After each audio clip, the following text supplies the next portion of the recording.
We will begin today. Please, could you please regain your seats so we can start the plenary?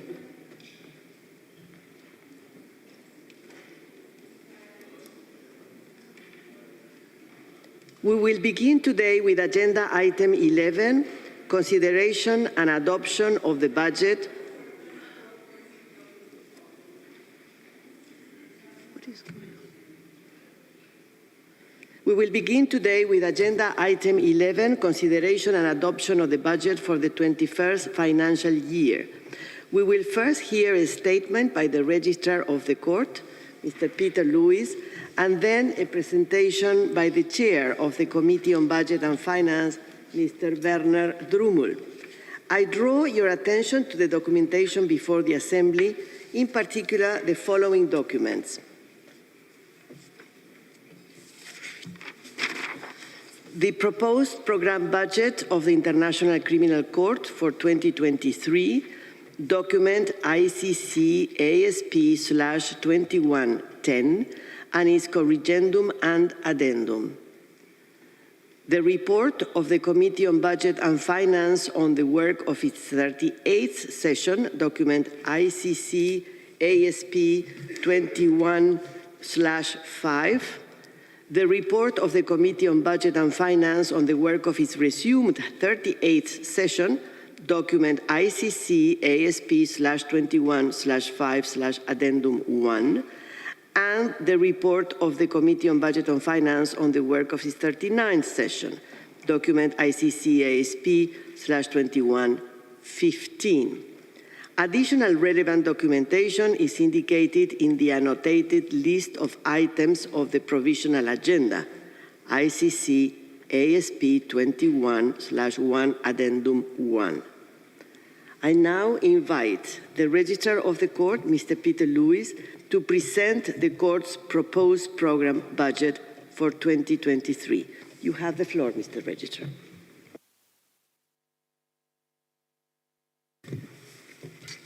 Your Excellency, President of the Assembly of States Parties, Excellencies, distinguished delegates, it's a great honour to be addressing the 21st session of the Assembly of States Parties and my last ASP session with you.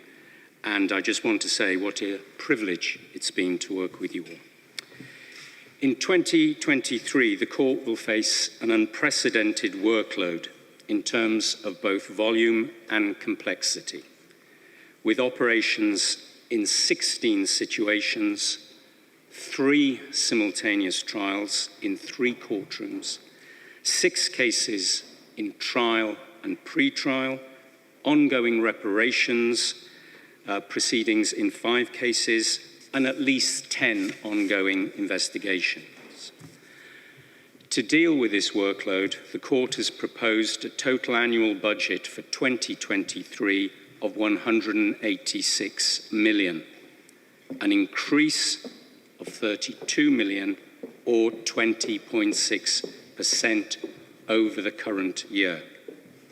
For the Registry, the 2023 proposed budget amounts to 93 million, an increase of 17.9%. In addition to the unavoidable increases due to inflationary pressures this year, the budget increase for the Registry is mainly driven by 2 cost drivers: the provision of services for at least 3 simultaneous trials next year, and the provision of services for 4 new active investigations. The Committee of Budget and Finance, after a careful review, recommended an increase of 24 million or 16% to our current budget. Out of that 24 million, just over 13.5 million corresponds to inflationary pressures. I want to thank Ambassador Drummel and the CBF for their careful and detailed scrutiny of the Court's budget. That scrutiny has, I hope, confirmed that the Court has exercised strict budgetary discipline and requested only the resources that were absolutely necessary. The combination of additional work, additional situations, and significant inflationary pressures on the court means that we do not have the flexibility in our budget beyond the cuts already recommended by the CBF. I want to say a word about liquidity. A number of states parties are in arrears or have not yet paid their contribution for this year. As a result of this, the court is again facing a serious liquidity shortfall. Thankfully, with an important payment for the 2022 budget at the end of November and two very important advance payments from states parties, we will be able to pay our bills until the end of this year. However, in doing so, we will have exhausted the working capital fund, which means we have no money to start 2023. I therefore urge the states parties who are still in arrears or who have not yet paid their outstanding contributions for this year to do so as soon as possible.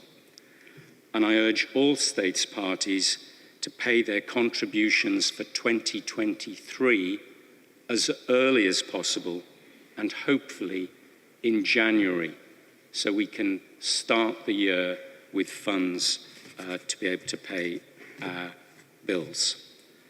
Allow me at this stage to express my thanks to Ambassador Valdeverde, the facilitator on arrears, for her support and active efforts this year to help us tackle the arrears situations. Excellencies, distinguished delegates, the ultimate decision on the budget now rests with you to determine the resources that you believe the court needs for the extraordinary year we will face in 2023.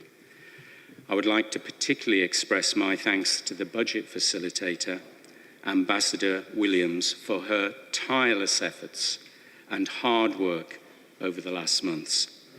As always, the court stands ready to provide further information in order to assist the Assembly in discharging its functions in the spirit which I hope we have always shown of openness, transparency, and a candid dialogue. Thank you very much.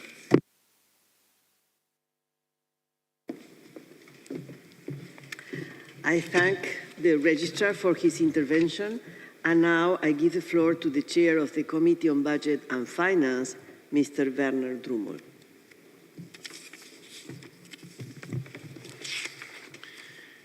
Madam President, thank you very much. Distinguished delegates, I would like to thank you for the opportunity to address today and to address you today and to present the main outcomes of our discussions at the three meetings we had over this year, the 38th resumed and 39th session of the Committee on Budget and Finance. At the outset, I would like to take this opportunity to thank my fellow colleagues from the committee for their devotion and hard work during this year, and also to the representatives of the court for their availability and cooperation. I also extend my thanks and appreciation to the Executive Secretary, to the CBF and his team for their quality and outstanding support, which is essential for the fulfillment of the committee's mandate. Let me start with some of the challenges the court will be facing in 23. The committee observed with great concern the outstanding status for the payment of contributions and consequently the outlook for the liquidity of the court, which had significantly worsened. As of 30th of November 22, a grand total of 40.9 million in contributions was outstanding, out of which 31.2 million from prior years and 12 states parties with combined areas of 14 million would not be able to vote in accordance with Article 112 of the Rome Statute. As far as the liquidity situation is concerned, the committee noted that by the end of the financial year of 2021, a liquidity shortfall of about 9.9 million had only been averted because some states parties had been prepared to pay their contribution for the fiscal year 22 in advance in December 21. Commendable as these early payments by some state parties are, they have potentially exacerbated the liquidity situation in the fiscal year 22. As for this fiscal year, the court received, as we just heard from the registrar, again from some states parties, cash in advance of the 23 assessed contributions, which resulted in not depleting entirely the work capital fund. Over the years, many recommendations have been made to improve the financial situation of the court by the external auditors, by this committee, and also the independent experts. All these recommendations had not had their desired effect. The committee urged state parties to pay their contributions immediately after receiving the note verbale from the court at the beginning of each year. In the context of the ongoing challenging liquidity situation, the committee was concerned that with the expected significant increase in activities, that the current level of the precautionary reserves would not be sufficient to ensure the adequate functioning of the court. A replenishment of the contingency fund up to its notional level of 7 million, as recommended by the committee at its May session, and the approval and replenishment of the level of the working capital fund at 1/12 of the previous year's approved budget appropriation would be necessary. In light of an expected nearly 100% implementation rate of the 22 approved budget, the replenishment of the contingency fund by the unused amount of this year's budget may, for the first time, not be possible. A further challenge will be the longer-term impact of significant increases of the budget. Most of new staff requested are GTA positions, which will be, if approved, only funded partially in 23 for a range between 3 and 9 months, and will highly likely have to be fully funded in 24 and beyond. A significant increase in staff raises also the challenge for the court, since it requires the capacity to recruit in a timely manner of an appropriate workforce. As pointed out in the court's last report, additional voluntary funds could also lead to an asymmetrical growth across the organs and could result in an increased requirement of resources, meaning that the injection of voluntary contributions as positive that may be, creates additional pressure on the ordinary budget for the main organs of the court. The new posture of the court, introduced by the prosecutor, with more extended reliance on digitalization and data science, will, accelerated by the extra budgetary resources from the OTP Trust Fund and as a response to rapidly evolving technological environment, have an impact on the court's operation.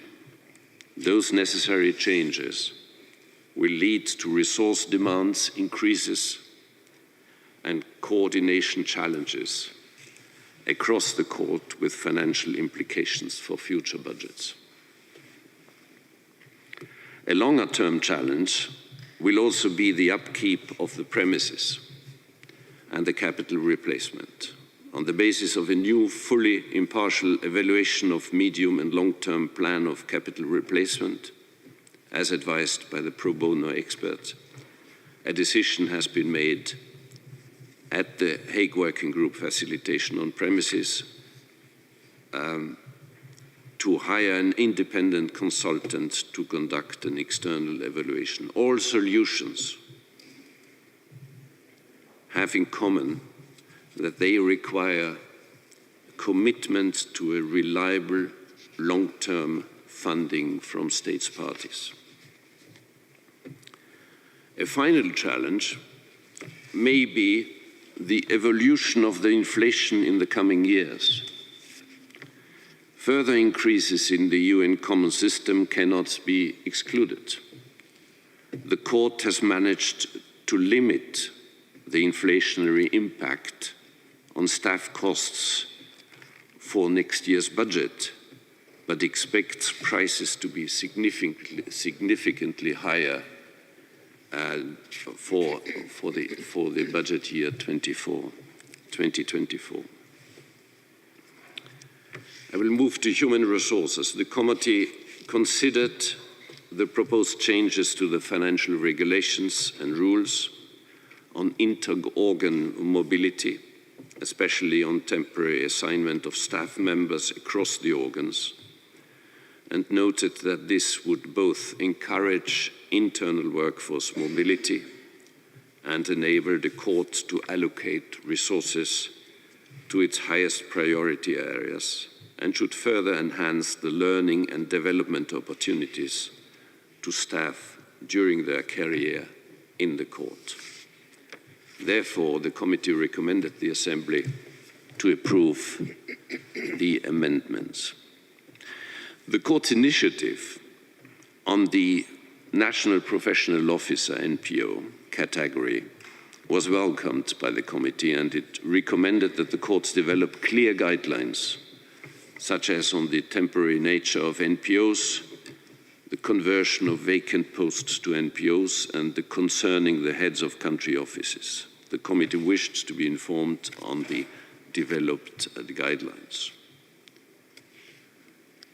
The committee also recognized the advantages provided by the United Nations voluntary program and recommended that the court report at its next session in May 23 on how it will be used as part of the human resource force and whether amendments to the staff regulations and rules will be required. And finally, an important element on the human resources in the human resources chapter being the tenure policy. The committee analyzed the tenure policy, which has been assessed positively by the review mechanism. The committee recognized some advantages of the tenure policy, such as the introduction of fresh thinking, an objective pointed out in the recommendation 105. However, it noted important challenges which would deserve careful examination, such as effects on productivity, financial implications, the legal risks due to unequal treatment between current and newly appointed staff, and this specifically in the area of pension and after-health service insurance. I move now to the OTP Trust Fund and secondment of personnel, which has been intensely discussed with the Court. As informed by the Court, the total amount received for the Trust Fund is currently 6.3 million, excluding the EU grant of 7.25 to enhance the technological tools used by the Office in collecting, processing and storage of evidence. The Trust Fund was established by the Registrar according to Article 116 of the Rome Statute and Regulations 7.2 and 7.4 of the Financial Regulations and Rules, which govern voluntary contributions in the Court.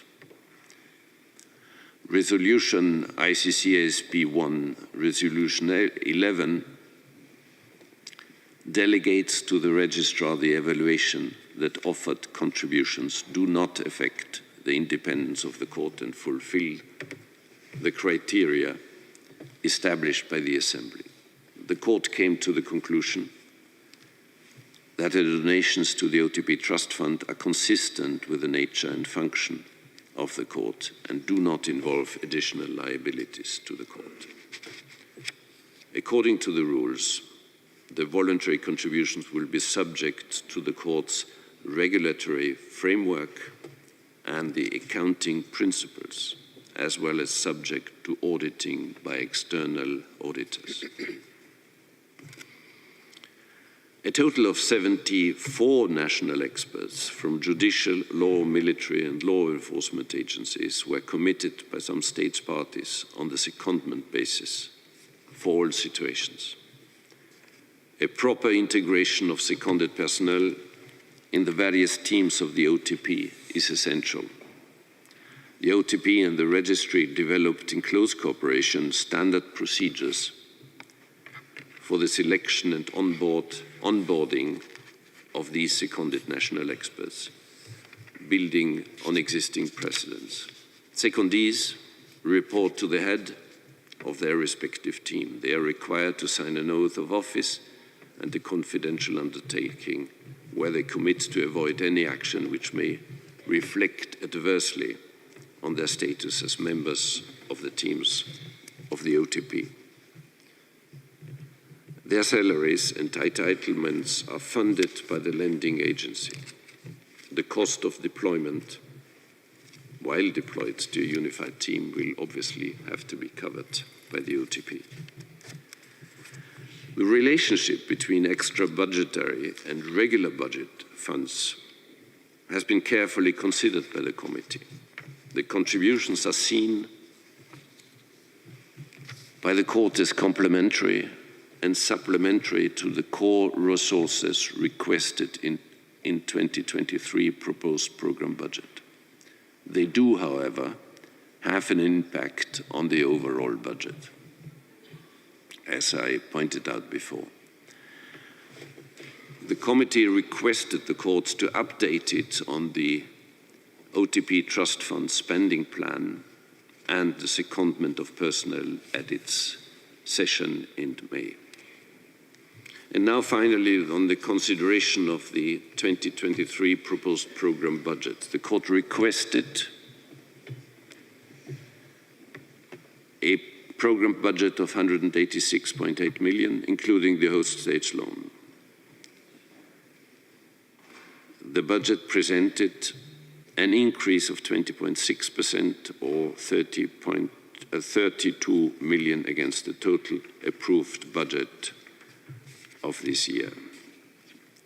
After carefully reviewing the budget proposal and the justifications provided, the committee concluded that total reductions could be achieved in the amount of 7.2 million.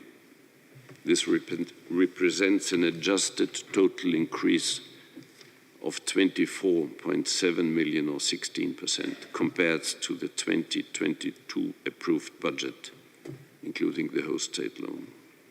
Therefore, the committee recommended the Assembly to approve a budget of 179,576.6 thousand, including the installments for the host state loan.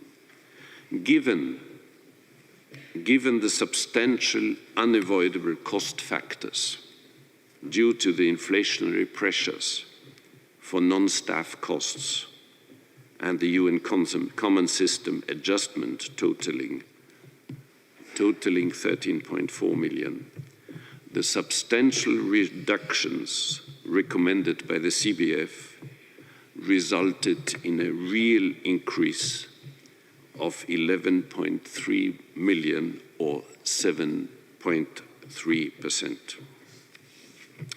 The committee considered that in spite of these substantive reductions, the operations of the court will not be negatively impacted. Madam President, I thank you very much, and I thank you for your attention. I thank the Chair of the Committee on Budget and Finance for his intervention. And now we move to Agenda Item 12, consideration of the audit reports. I draw your attention to the following documentation before the Assembly: the financial statements of the International Criminal Court for the year ended 31st December 2021, document ICC ASP21/12, the financial statement of the Trust Fund for Victims for the year ended 31st December 2021, document ICC ASP/21/13, and the External Auditor's Performance Audit Report on Temporary Personnel, document ICC ASP/21/3. The Assembly will also consider the reports of the Audit Committee on its 15th and 16th session, which are available on the website of the Assembly. I will first give the floor to the Vice Chair of the Audit Committee, Mr. Ayman Ibrahim Hija.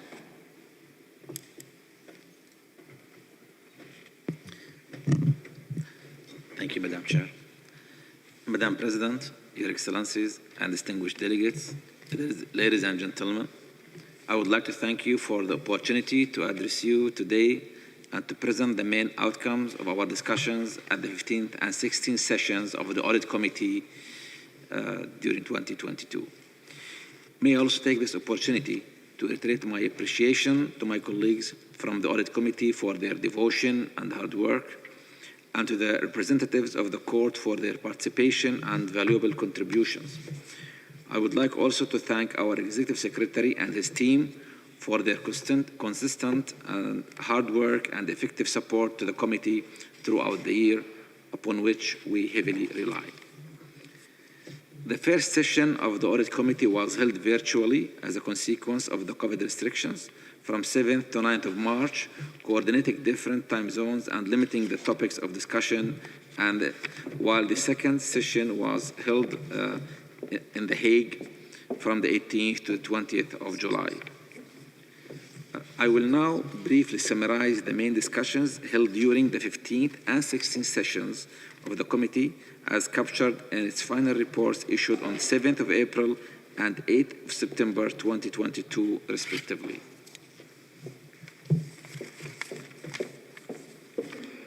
Madam President, the committee focused at its two sessions on the 5 areas of its mandate: A, the governance; B, oversight of internal and external audit and risk management; and then values and ethics. In the area of governance, the committee was pleased to see that the new Surface Transport Manual was included information on vehicle leasing reflecting the committee's recommendation. Also, the committee discussed the upcoming expiry of terms of office of 3 of its members. 2 of them will complete their second term at the end of 2022, and explored steps, timelines, and formalities to be followed for the selection process of new members. On behalf of the committee, I would like to extend our appreciation to Mr. Samir Abulogod and Ms. Elena Sukova for their dedication and professional work.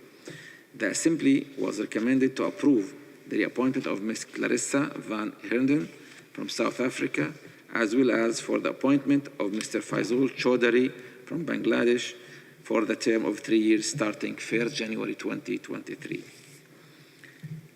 On the area of oversight of internal audit matters, as part of its oversight of internal audit matters, the committee discussed the audit report of the Office of Internal Audit, the fleet management policy, the status of implementation of the year 2021 and 22 internal audit plans, and the reassessment of the 2022 internal audit plan, and lastly, the draft work for 2023. The committee raised a number of recommendations to enhance the quality of the internal audit reports. The committee noted with concern the continued delay in the audit submission and recommended the Office of Internal Audit to put in place a contingency plan to overcome such delays by applying an agile approach to audits. Following the current delays on the status of implementation of the internal audit plan for 2022, the committee reiterated its concern about the low implementation levels of the internal audit plan, which is a recurrent matter every year. The Audit Committee further noted that the second quarter update showed a reduction of 2 of 10 audit assignments from the 2022 internal audit plan with no justification. The committee largely noted the lack of a specific time frame agreed with the court on addressing and implementing each of the recommendations raised by the Office of Internal Audit. On the area of oversight of external audit matters, as part of its oversight of the external audit matters, the committee discussed the financial statements of the court for the year ended 31st December 2021, the financial statements of the trust fund for the 2021, and the external auditor's report on temporary personnel. With regard to the financial statements of the court and of the trust fund for the victim for the year 2021, the committee observed that based on the opinion of the external auditor, the financial statement present fairly in all material respects the financial position of the court and the trust fund for victims for the year 2021 and the financial performance, the changes in net assets and equity, cash flows, and the comparison of budget and actual amounts of the year ended, in accordance with international public sector accounting standard. The external auditors issued 5 recommendations for the financial statements of the court and 2 recommendations for the financial statements of the trust fund for victims. The committee is concerned that the external auditor had identified gaps in internal control that were not identified by the Office of Internal Audit during their normal audit work, and therefore recommended the Office of Internal Audit to focus more closely and thoroughly on the internal controls in place and whether they are working effectively. The committee recommended that the Assembly approve the financial statements of the court and the financial statements of the trust funds for the year ended 31st December 2021. With regard to the audit report of the external auditor on temporary personnel, the committee noted that the external auditor issued 9 recommendations. The audit committee noticed that there seems to be a great challenge around broader human resources and talent management, together with capacity planning, and recommended that the report be considered by the Committee on Budget and Finance, the CBF, as it is related to human resources and budget areas. On the area of risk management, throughout the year 2021, the court carried out risk management activities following a structured approach in accordance with the administrative instructions on risk management. The Risk Management Committee, the RMC, engaged with managers of the court and collected and considered status updates on the risk registers at the operational level. In addition, the Risk Management Committee liaised with the owners of the court strategic risk and updated the court's risk register. The Audit Committee noted the overall improvements in terms of assessment and presentation and of the risk areas, and further noted that additional areas in the audit assessment had been included as recommended previously by the Audit Committee, and recommended that the Office of Internal Audit include risk appetite in its future risk management assessment of the court. Lastly, in the values and ethics area, the Audit Committee noted that the work on the ethics charter took into consideration the relevant policies concerning harassment, sexual harassment, abuse of authority, and also the policy on sexual exploitation and abuse. The Audit Committee continued to monitor the ongoing work on the development of the court-wide ethics charter, which ran until September 2022 and was followed by a thorough analysis and proposal submitted to the Course Coordination Council, the COCO. Now, on the subject of the internal independent expert reviews, recommendations, the committee continued to monitor the assessment of the recommendations of the independent expert review that directly impact the committee's mandate. The independent expert reviews recommendations 135, 366, 367, 368, and 370 relate directly to the work of the audit committee. On the recommendation number 135, the committee noted that the BMO focal point had extended the application of this recommendation, initially addressing only the CBF to the audit committee. The committee observed that the agenda items are in line with the mandate established in its charter and emphasized that the charter reflects the best practice and is in accordance with the guidelines of the Institute of Internal Auditors. On recommendation 366, concerning the merger of the CBF and the audit committee, the committee noted that the recommendation was negatively assessed at the BMO facilitation and that it should not be implemented, and that state parties emphasized that the two committees had different mandates. On recommendation 367, concerning the change of the reporting line of the Office of Internal Audit to the COCO instead of the audit committee, the committee noted that while recommendation was initially positively assessed during the third BMO meeting, at its eighth BMO meeting, state parties decided to continue the discussion during the 2023. The committee recalled that during the third BMO meeting, held on 8th July 2022, both the CBF chair and the audit committee vice chair stressed that this recommendation would go against the established practice across UN system, international standards, as well as the recommendations of the formal external auditor, and remarked once more that the Office of Internal Audit should not report to the auditees.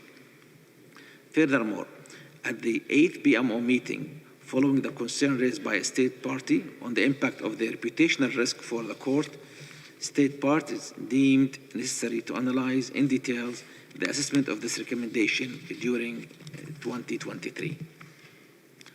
On recommendation 370, the audit committee noted that it is linked to recommendation 369, the latter suggesting that the Secretariat of the Assembly not be absorbed within the registry. However, as recommended in recommendation 369, has been negatively assessed by the review mechanism, recommendation 370 becomes redundant. The audit committee supported the independent evaluation review statement on recommendation 370 concerning the functional independence of the executive secretary and strongly recommended that the assembly maintain the current setup. On recommendation 368, whereby the assembly is recommended to make use of the recommendations of the external auditor assessing the oversight bodies, the audit committee noted that this recommendation has been positively assessed at the BMO facilitation without prejudice to the position of state parties to the specific recommendations that were not submitted to the time at the time the IER report was issued. On the 5 recommendations of the former external auditor on the oversight bodies, I would like to refer specifically to recommendation 3 and 4. On recommendation 3, whereby the formal external auditor recommended the Assembly to grant limited number of delegates permanent access to the audit committee as non-voting, the audit committee stressed on the first place that in order to increase transparency, the audit committee suggested to be invited to address the BMO facilitation and has submitted its report to the state parties, and the chair of the committee addresses the Assembly in each session. Furthermore, the Audit Committee will continue to engage with the PMO facilitator on all subjects of interest to state parties. Secondly, it emphasized that the function of the Executive Secretary is extremely crucial to the work of the committee and to the relationship between the Audit Committee and the Court, as well as the state parties. Thirdly, the Audit Committee recommended that the Assembly maintain the same setup of resources provided to a session, in particular the independent function of the Executive Secretary. On recommendation 4, whereby the former external auditor recommended that the suppression of the current composition of the CBF and the Audit Committee, as well as the role of the Executive Secretary. The Audit Committee noted that during the PMO session, it was clarified by the chair of the CBF that there is no Executive Secretariat as referred to by the former external auditor in his report, but rather there is a post of Executive Secretary, with the post holder being a staff member of the Secretariat of the Assembly, who reports on the substantive matters to the chair of the CBF and to the chair of the Audit Committee. Furthermore, the Audit Committee recalled that the United Nations Joint Inspection Unit, the GIU, established that the Audit and Oversight Committees should have administrative support and adequate resources in order to fulfill their oversight responsibilities. The GIU report further stressed that, and I quote from their report, independence and competence of an Audit and Oversight Committee and its members would be rendered ineffective if the committee's administrative support and the resources at its disposal were to be insufficient or unduly influenced by management or other stakeholders. The Audit Committee emphasized that the function of the Executive Secretary and his team is extremely crucial to the work of the Audit Committee and to the relationship between the Audit Committee and the Court, as well as the state parties. The Audit Committee recommended that the Assembly maintain the same setup of the resources provided to its sessions, in particular the independent function of the Executive Secretary. In conclusion, Madam President, allow me to conclude by underlining that since its re-establishment, the Audit Committee has acted as a catalyst in triggering important improvements in many fields within its mandate, such as through an enhanced risk management framework. The Audit Committee further established a more structured follow-up on recommendations, which has contributed to the reduction of risks and the identification of risk mitigating measures. Thus, the Audit Committee has not only provided an additional layer of accountability to the Assembly, but also has given an incentive to all actors to work more closely together to achieve tangible progress in the various areas of its mandate. Thank you all for your attention. Thanks, Madam President. I thank the Vice Chair of the Audit Committee for his intervention. I will now give the floor to the representative of the External Auditor, Mr. Yang Chang-cho. You have the floor, sir. Madam President, distinguished ambassadors, distinguished delegates, ladies and gentlemen, I'm honored to present to you today the report prepared by your external auditor during 2021, pursuant to Article 12 of the Financial Regulations of Rules of the International Criminal Court. Mr. Jae-hae Choi, Chair of the Board of Audit and Inspection of Korea and External Auditor of the ICC, expressed his deep regrets through me for not being able to make this presentation himself. I would like to give you a brief overview of the 3 audit reports which were filed in July 2022 and which deal with the following: the financial statement of the International Criminal Court for the year ended 31st December 2021, the financial statement of the Trust Fund for Victims for the year ended 31st December 2021, the performance audit on the temporary personnel in all organs of ICC. Based on our audit, we have provided an unmodified audit opinion on the financial statement of the ICC and the Trust Fund for Victims for the year ended 31st December 2021, by concluding that they present fairly in all material respects the financial position, financial performance, changes in net assets, cash flows and comparison of budget and actual amount in accordance with the International Public Sector Accounting Standard. Let me first address the audit report on the financial statement of the International Criminal Court for the financial year 2021. It is observed that the total net assets increased by 9.4 million euros despite a loss of 9.6 million euros in the financial performance in 2021. While the court staff cost decreased slightly by 2.6% in 2021 from 2020, contractual services and counsel fees increased by 18% in 2021. There were noticeable factors contributing to the changes made to the total net assets during the year. For example, assessed contributions receivable decreased by 2.1 million euros due to slight increase of the collection rate. Property, plant, and equipment decreased by 8 million euros from the annual depreciation. Employee benefit liabilities decreased by 17.1 million euros from the change in actuarial assumptions such as discount rate. And deferred revenue and accrued expenses decreased by 2.8 million euros, mainly from the decrease in advance payment received. The external auditor recommended that the ICC make appropriate action plans to recover the overpayment of the relocation grant for judges and strengthen the monitoring of salaries and allowances, formalize procedures for capitalization of components replaced as part of the capital replacement plan, and the recognition of replaced parts in line with IPSAS 17. Developed an administrative instruction on special post allowance, considering the UN system and other international organizations. Established an amounting criteria for approval of a registrar or prosecutor regarding fund transfer.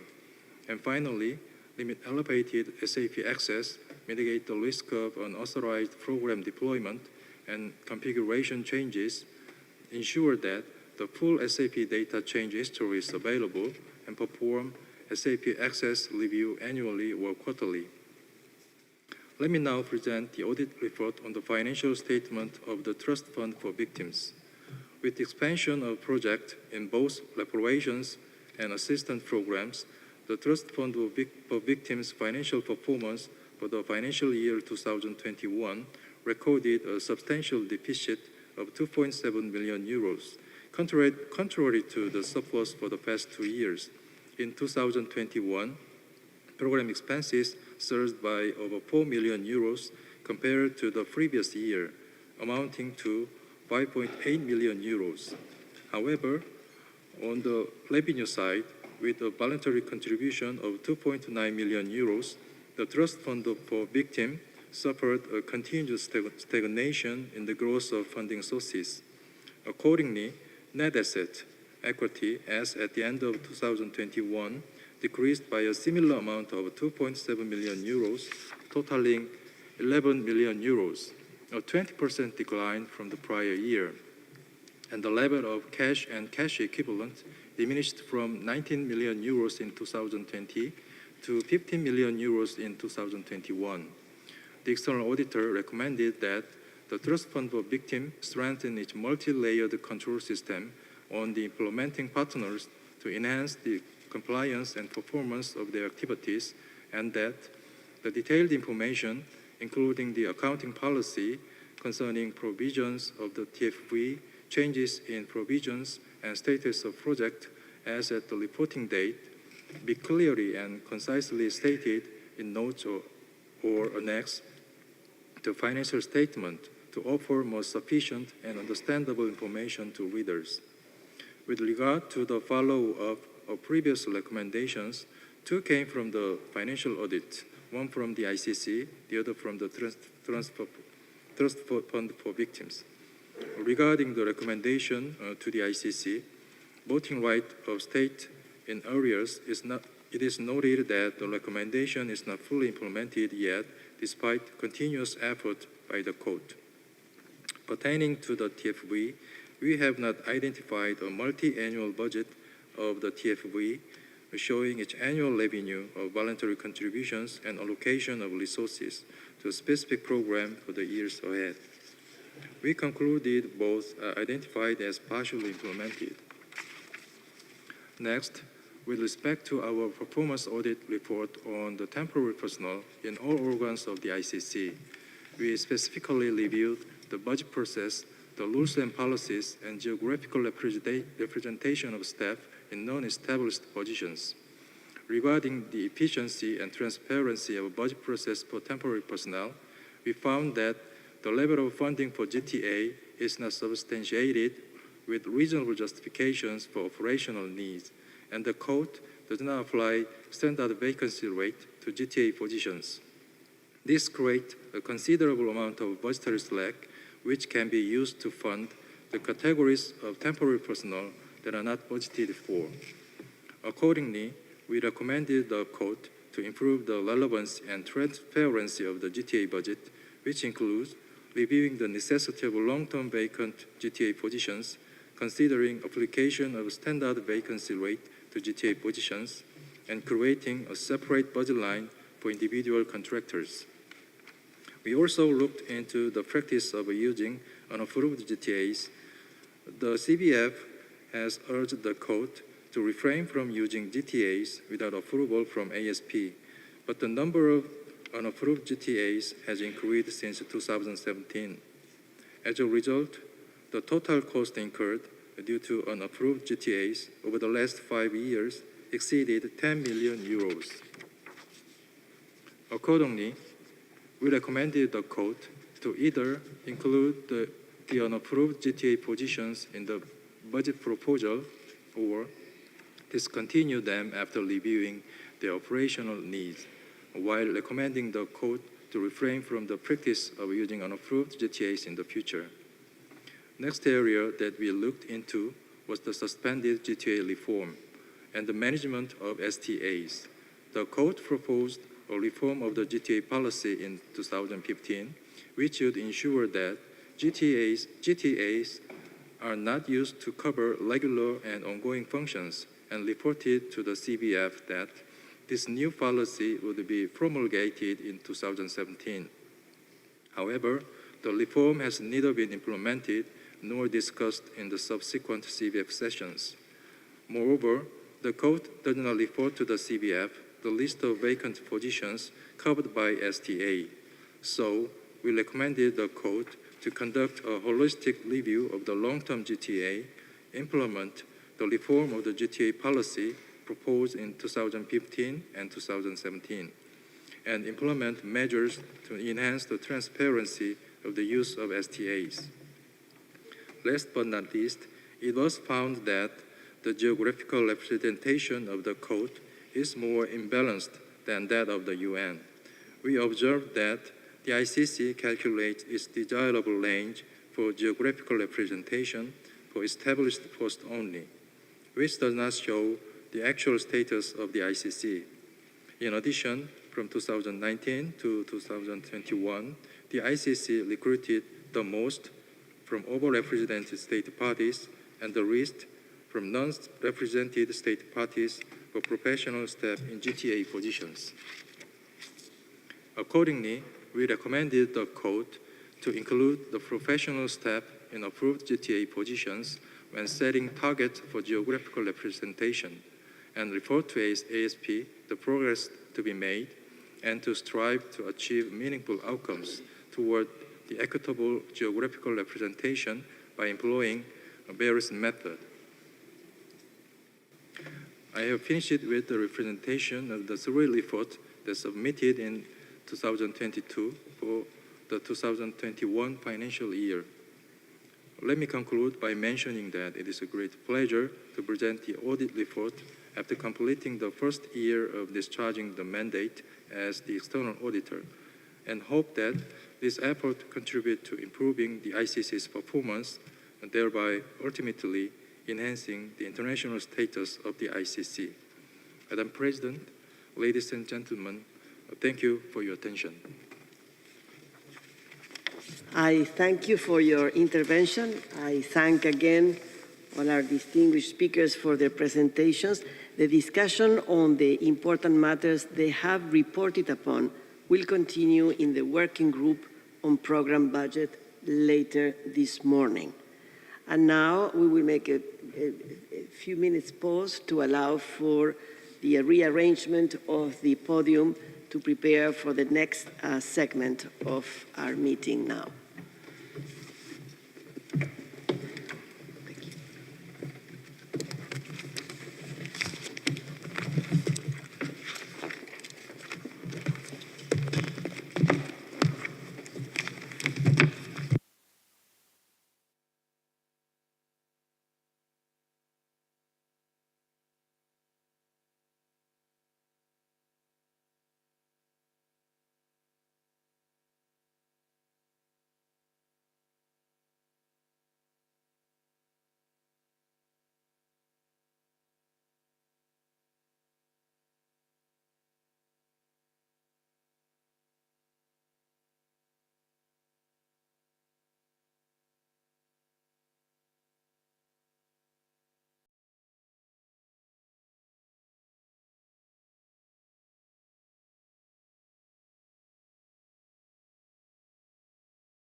Distinguished delegates, we will resume our plenary session.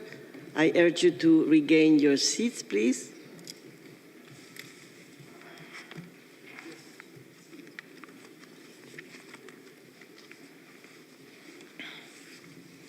We return now to agenda item 8, report on the activities of the Bureau. First, we will consider the presentation of the Lessons Learned report on the third election of the prosecutor of the International Criminal Court. The mandate for the lessons learned on the election of the prosecutor process is derived from the resolution adopted at the 19th session of the Assembly of State Parties, ICC ASP/19/Resolution 6, paragraph 78. In that resolution, the Assembly welcomed the process established by the Bureau of the Assembly of State Parties for the election of the third prosecutor of the International Criminal Court and called upon the Bureau through transparent and inclusive consultations with state parties and civil society, and with the feedback of the Committee on the Election of the Prosecutor and the panel of experts on the implementation of their mandate within existing resources, to examine ways to continue strengthening the process by which the prosecutor is elected. On 2nd November 2021, the Bureau appointed two facilitators, Ambassador Senja Milenkovic from Serbia and Ambassador Alexander Maršik from Austria, to carry out the lessons learned exercise. The Bureau requested the facilitators to conduct an objective, impartial, and independent assessment of the selection process of the third prosecutor of the ICC. The facilitators periodically updated the Bureau and its working groups on their work throughout 2022. I now invite Ambassador Milenkovic and Ambassador Maršik to brief the Assembly on their report, which is Assembly Document ICC ASP21/16. I understand that Ambassador Milenkovic will begin. You have the floor, Ambassador. Thank you, Madam President, and good morning to everybody. My colleague, Ambassador Maršik, and I agreed that we divide this presentation so that I give you the outline of the exercise as it happened, and to highlight the three main points that emerged from all the consultations and talks we had with all the relevant actors, and then Ambassador Maršik will elaborate about the conclusions which you have also seen in the report. So as the Madam President said, we commenced the lessons learned exercise in January this year, following the decision and the mandate by the Bureau. We decided from the outset that we would like to conduct the broadest possible consultations, including all the state parties, civil society, different actors that were one way or the other involved in the process of the selection of the prosecutor, as well as the committee for the election and the panel of experts. So everybody who had a certain role in this process. We organized and conducted two rounds of consultations, in-person consultations with the state parties, one in New York in March, and another one in The Hague in April this year. And we also distributed a technical questionnaire for the state parties to reply, which contained the majority or all the issues we identified as relevant for writing of our report. And I have to say that it is our assessment, at least, that these consultations and the questionnaire exercise have been quite successful and allowed for all the state parties to fully participate and state their views. We also conducted bilateral meetings with all the state parties which were interested in and showed an interest to having additional meetings, as well as members of the committee for the election of the prosecutor and the panel of experts. So we try to really encompass the broadest possible interlocutors. In addition to that, we had also consultations with the civil society representatives of the NGOs.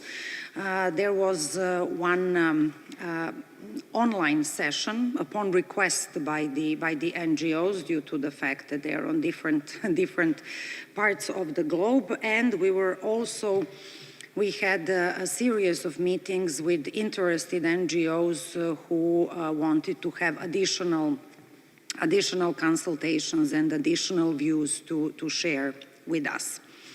As a result of this very comprehensive process about which we regularly informed both the Bureau and the Hague and New York working group respectively, we wrote a report which was presented to the Bureau mid-October this year and afterwards to both working groups, which we thought reflected in most elements everything and all the views that we heard during the consultation process. Now, before closing, I would like to highlight the three main points which we found to be predominantly important for all the actors and stakeholders in this process. The first one is the process of election itself.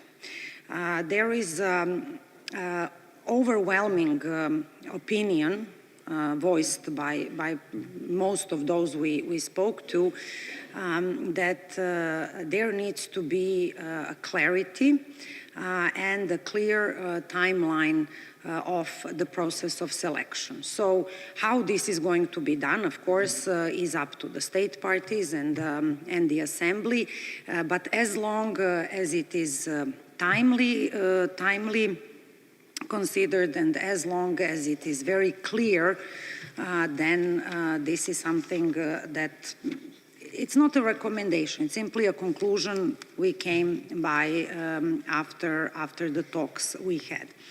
The second issue is vetting, or the due diligence, as we call it now.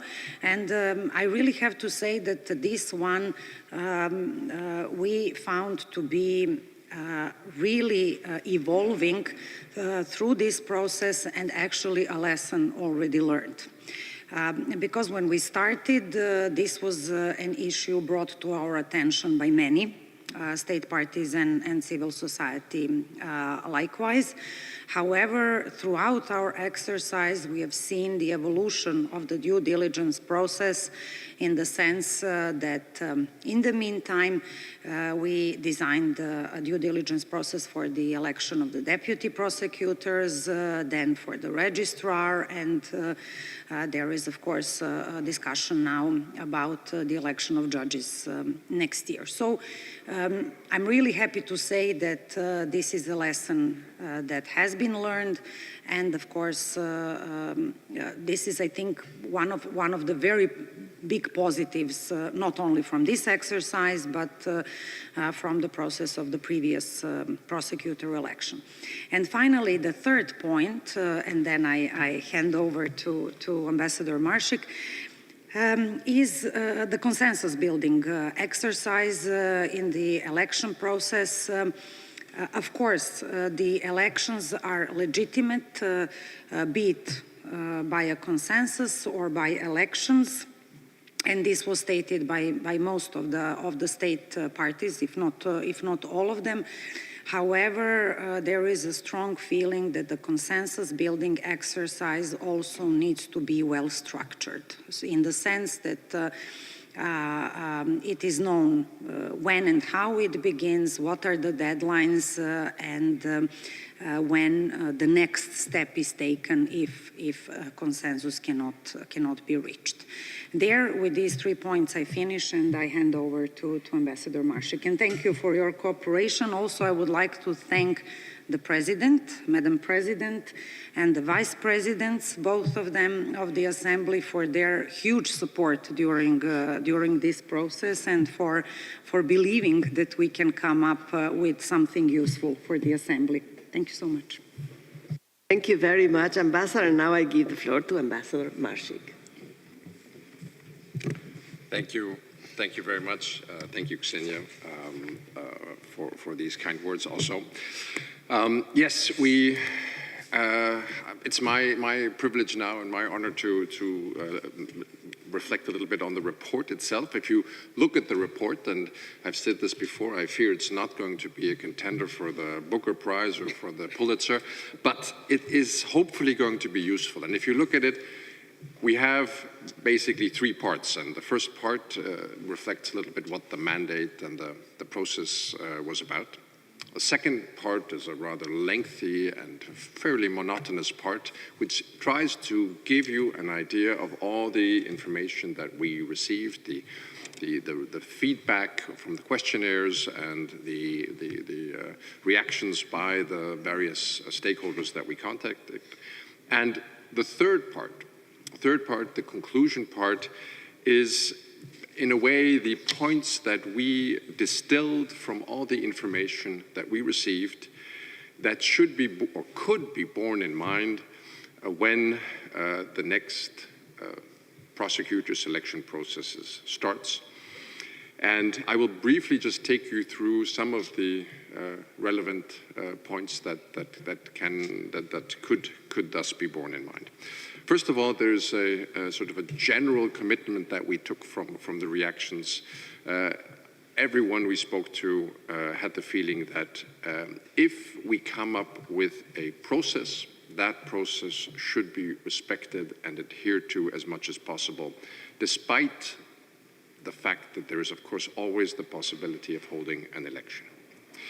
The framework under which such a process should take place should be a specific normative document well ahead of time, and that is agreed on in a transparent, open, and inclusive manner that includes all the stakeholders in the elaboration. Provisions should ideally build on past experience and be as precise, prescriptive as possible in order to avoid any ambiguities.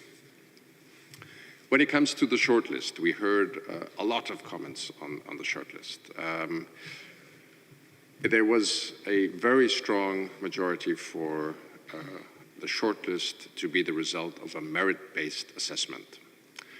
There should be enough time to allow a thorough search for potential candidates. That could be through a search committee. The resulting shortlist should be long enough to enable diversity of legal systems, of gender, and of regional distribution. The search committee, as well as the selection committee, should also reflect legal systems, gender, and the regional distribution. There was very clear will of people that we spoke to that there should be a clearly defined timetable for the whole process and also for the consensus finding part, and very clear provisions already from the beginning, from the outset, what happens when the establishment of consensus fails. We already mentioned the selection committee. On the other bodies, whether there is a committee on the election or a panel of experts, whether there are two bodies, such as we had this time, or whether perhaps in the future this can actually be combined into one larger body. All of that should be done very clearly. And if there are two bodies, there should be a very distinct partition of competences and mandates so that everyone knows precisely what functions they are supposed to carry out. Decision-making was also something that clearly came up, and there was a clear recommendation by those involved that the committee or committees should carry out the work on the basis of majority decisions. Xenia already mentioned vetting was an important point, and at the time when we conducted our consultations, something that had already been more or less accepted by everyone we spoke to as something that would be necessary.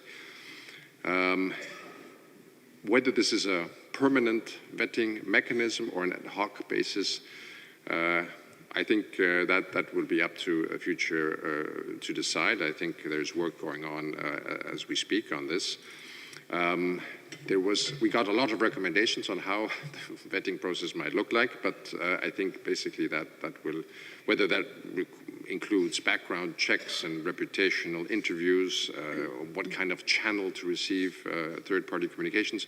I think we already have experience on some of the more recent selection processes that show that this is already on track, more or less, and that seems to be moving in a very good direction. Transparency and privacy, both of these issues were, of course, also came up in almost all the consultations that we led. There has to be a good balance between sufficient openness and transparency on one side, and of course confidentiality and the need to protect the privacy of the candidates on the other side. And that has to be very clear, read from the beginning. It was also felt that candidates should be fully made aware of all the aspects of the process, what is expected from them in terms also of behavior, and also what participating in such a selection process could result to them. Some suggested that it would be useful perhaps to establish a set of guidelines. It was a very strong feeling among all the participants that the process should be inclusive as possible, and include stakeholders whenever possible, and that we should undertake every effort to avoid politicization, knowing full well that this is a political process, since the ICC is a very political court or institution, whether we like that or not. The effort should be undertaken to ensure that the resulting individual that results as at the end of the process has a maximum of legitimacy in place, and therefore also can rely on the maximum of support from member states. Consensus, another point that Xenia already raised finally. Everyone, of course, thought that consensus was important and something that you should strive for, that it is necessary to have a very clearly structured mechanism to also have an advance agreement on what exactly we expect from the process, and to have very strict guidelines. It was generally seen that this should be in the hands of the Assembly Presidency in cooperation with focal points representing the regional groups, and that states parties, but also all other stakeholders, should respect the efforts to find consensus and refrain from any acts that could counter the endeavors.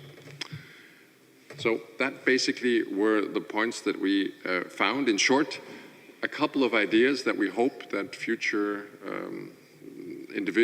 people involved in the selection process will bear in mind, to make the ICC prosecutor selection process as much as possibly consensual, fair, inclusive, transparent, confidential, merit-based, practicable, efficient, legitimate, appropriate, diligent, sustainable. This is an exercise for the interpreters now. Collaborative and fun if possible, as much as possible. But anyway, I think this is an effort that we hope will be useful. And of course, we know the next process is a long time off. There will be a different world then. So we'll see what of these points, which of these points will be taken up. That will be in the hands of the people then in charge. But we hope that with this, we've done a useful contribution. Let me maybe also just conclude by thanking you, Madam President, and also the members of the Bureau, and Renan and his team at the ASP Secretariat, and for all of you that supported and helped us in putting this report together, and as well as everyone here that has had the patience to listen to us this morning. And thank you, Xenia, for being the best possible facilitator partner. If you ever anyone needs a good facilitator here in The Hague, take Xenia. Thank you very much. I thank you, ambassadors, for this very comprehensive, a very interesting presentation, very lively presentation as well. At this point, I would like to ask if any delegation would wish to take the floor at this stage. Mexico? Extremely briefly, Madam President, just to thank both Ambassador Milenkovic and the Ambassador of Austria in New York for their excellent work, and to acknowledge that they made a very difficult job, made it seem simple, but we all know that it was very hard, and we are very grateful. Thank you. Any other delegation wishes to take the floor at this stage? Nigeria? Thank you, Madam President. Just to echo what my colleague said, the Ambassador of Mexico, about our gratitude, but I was just wondering, the description of the person you mentioned doesn't seem to be somebody we can find in real life. Diligent, exceptional, all kinds of adjectives that you used. And I was just making fun here that, does this person actually exist? The person is sustainable, all kinds of adjectives. But anyway, thank you very much for a job well done to both of you. Thank you. Thank you. Any other delegation wishes to take the floor at this stage? I see none. If no other delegation wishes to take the floor, I would like to really thank the facilitators for the presentation today, but to thank them for four things. First, for accepting to be the facilitators, or was indeed, as the representative of Mexico has just said, a very difficult and at the time that when you started, quite a controversial exercise. So I thank you both for accepting this very complex process. Second, I would like to really thank you for the huge efforts you made to reach out, to ensure an extremely inclusive and transparent and comprehensive process as you described. This was extremely important for the success of the exercise.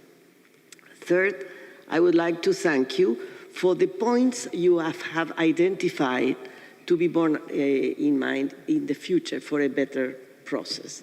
Indeed, this is a number of years ahead of us. I will not be taken up by us, but I really trust that these points will be of huge assistance for those who design the new process for the fourth prosecutor of the court. And fourth, I also would like to thank you for, you have highlighted that some of the lessons we have already learned and that we have already implemented, at least in part. Because indeed, the issue of due diligence, of vetting, as we used to call it at the time, was a big issue to be taken into account, and we have already implemented this concern for the elections of deputy prosecutor, registrar, and now we are thinking ahead for new elections, including for a permanent system of due diligence. So this is important to underline, and actually it's very much connected with the next segment of our plenary, which is the report of the independent oversight mechanism. The head of the IOM will present a report, which is in part also related to this very important endeavor. So I thank you very much to you, and we now adjourn for a few seconds or a few minutes this plenary in order to rearrange the setting and invite the head of the IOM to give his report. So thank you very much.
as soon as possible so we can reassume. Please return to your seats.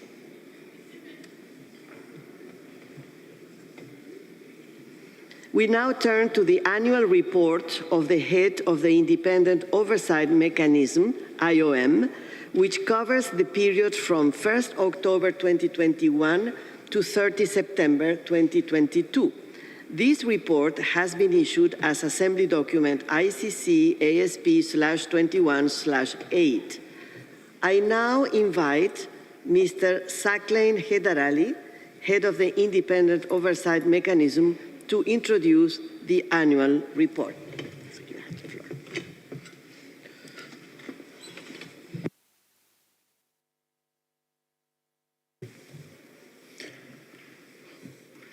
Excellencies, distinguished representatives of states parties, and everyone here today, this is the first time that the Independent Oversight Mechanism presents its annual report in a plenary session of the Assembly. I am deeply grateful, Madam President, for this opportunity. As this is the first such occasion, it may be appropriate to first underline, for those who may be unfamiliar with the IOM, that it is a subsidiary body of the Assembly, and that it was already contemplated in the Rome Statute when it was devised in paragraph 112(4), although it came into existence only many years later. The mandate of the IOM, as you may know, is to provide comprehensive oversight of the court through the conduct of independent evaluations, inspections, and investigations, internal investigations.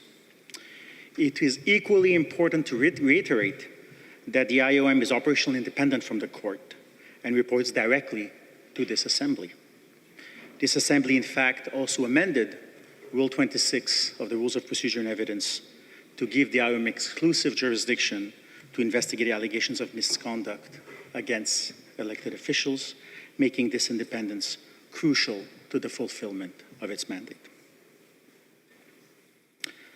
Madame la Présidente, Madam President, over the course of the past year, many of the mechanism's activities have been associated either directly or indirectly to the issues related to the workplace culture at the court.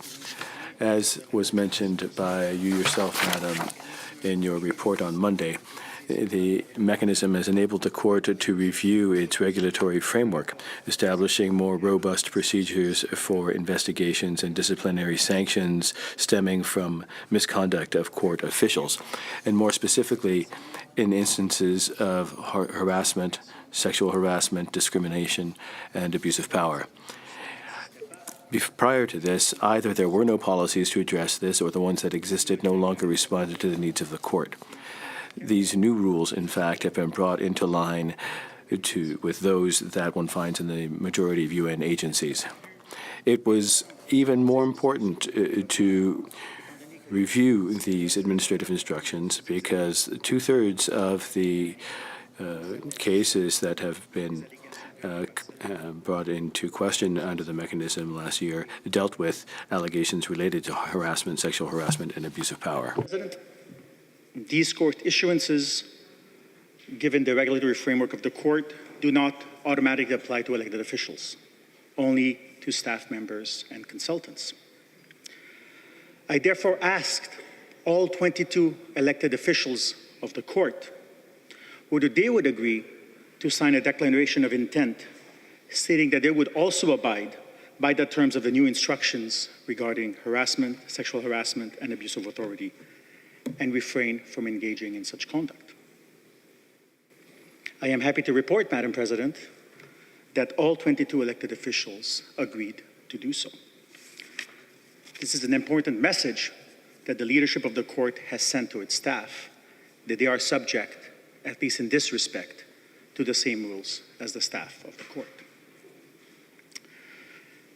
Speaking of elected officials, Madam President, you detailed during the oral report of the Bureau on Monday the role that the IOM played in the due diligence processes for the elections of deputy prosecutors and registrar. The IOM has also taken note of the decision of the Bureau recommending to the Assembly that the IOM also assist in devising and conducting a similar process for the election of 6 judges to the court in 2023. And I hope that we will be able to assist the Assembly in this respect, should the Assembly so decide, and given the means to do so, in addition to the IOM's core functions.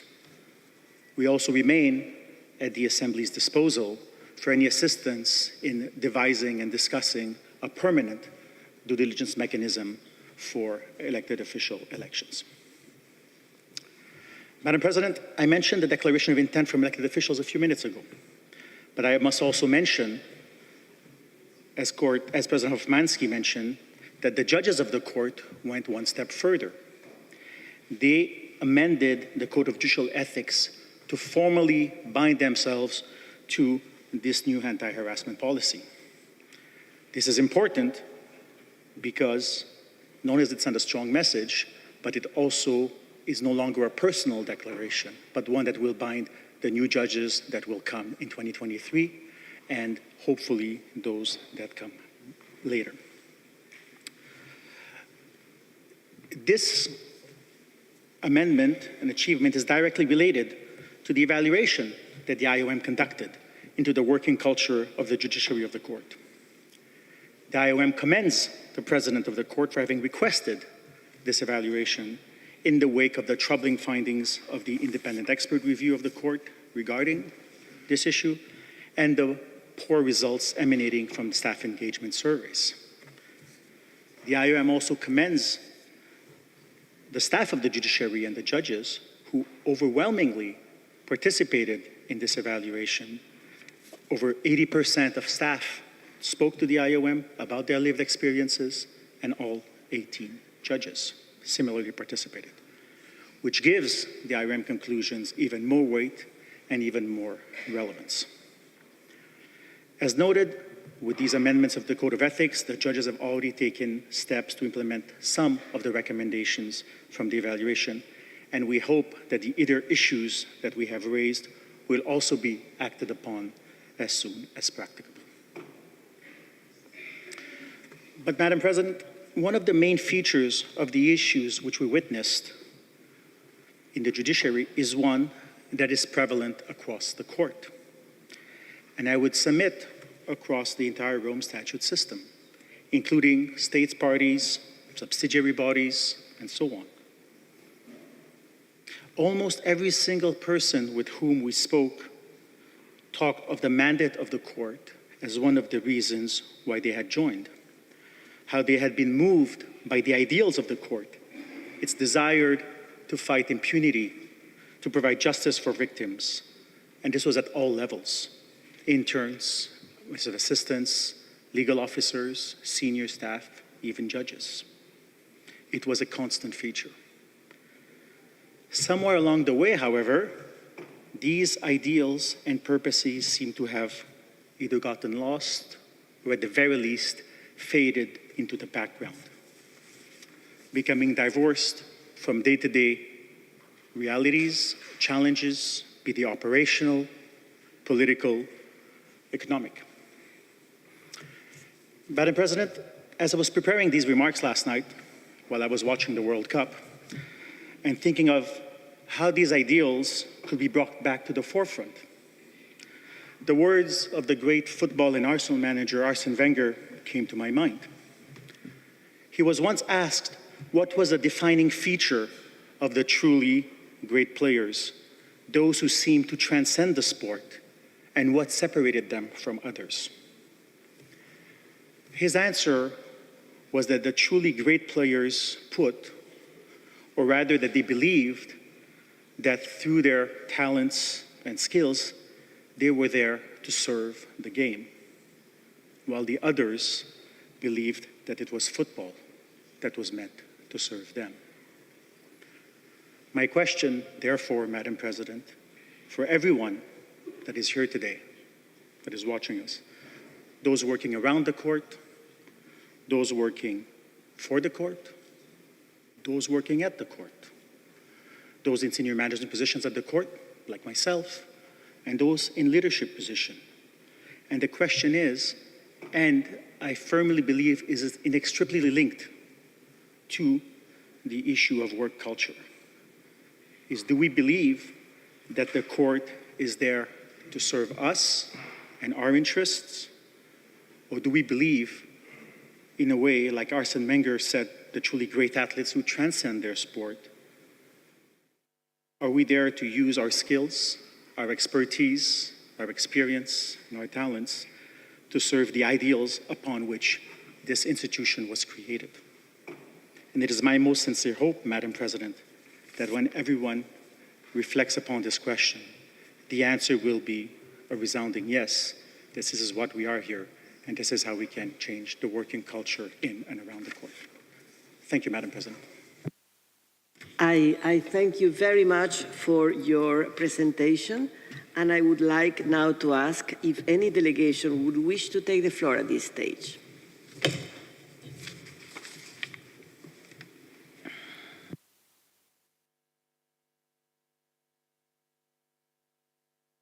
I see no request for the floor, so I would like to thank Mr. Heydar Ali for his presentation, but most importantly for the huge amount of work that was put throughout the year by Mr. Heydar Ali and his team in the exercise of their core mandate, but also in assisting the Bureau and this Assembly in developing the due diligence processes that we have put in place. And I really want to underline the importance of the IOM to contribute to enhance the performance and the work culture of the institution, which is indeed a huge priority for this Assembly.